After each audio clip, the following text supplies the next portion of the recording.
Minutes. Thank you, Chair, and thank you, MP Long. Ms. Volk, I appreciate that already in this meeting you've shared you understand there is a crisis when it comes to the affordability of housing, and you mentioned particularly when it comes to deeply affordable housing.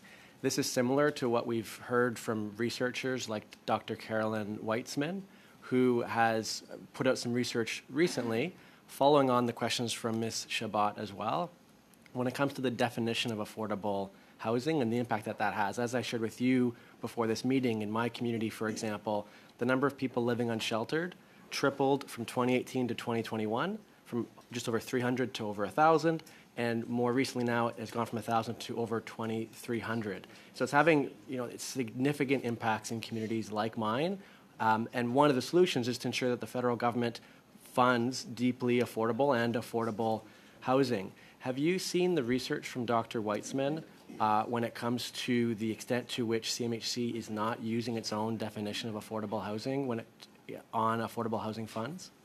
I haven't, but I see Nadine nodding her head, so I think she has. Yeah, thank you for the question. So there is one definition that CMHC uses to better understand the core housing need in Canada, which is the 30% definition that most of all of you have mentioned today. And we do use this definition on contribution-based programs that are that has the la formule mathématique that permit formula, like the Canada Housing Benefit. Thank you, Ms. LeBlanc. I'd like to talk about a specific example then. So the Affordable Housing Fund, a $15 billion fund. That fund has no criteria for 70% of the units. The 30% of the units that do have criteria are pegged to 80% of market rent. It doesn't actually use the affordable housing definition of CMHC. And so, Ms. Volk, I recognize you're coming into this role. It's been only about 6 months or so.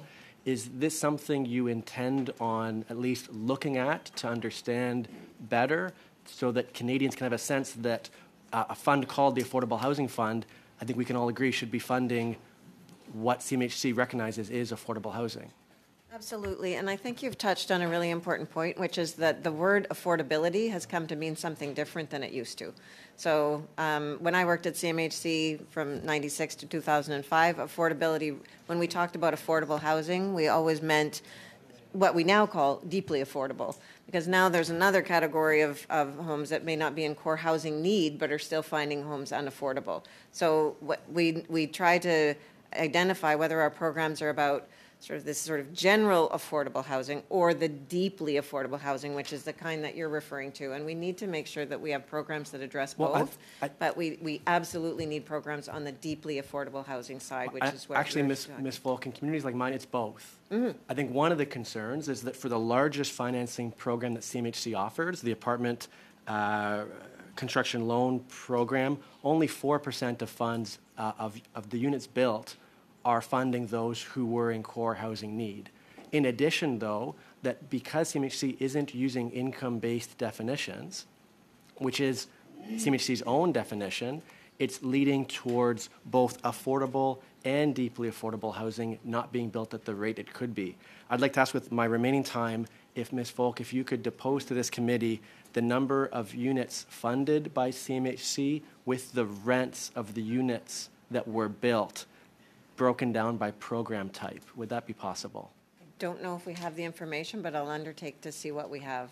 I think that data is really important so that parliamentarians can make decisions based on that. Yes, and if it is available, would you provide it in writing to the committee, Ms.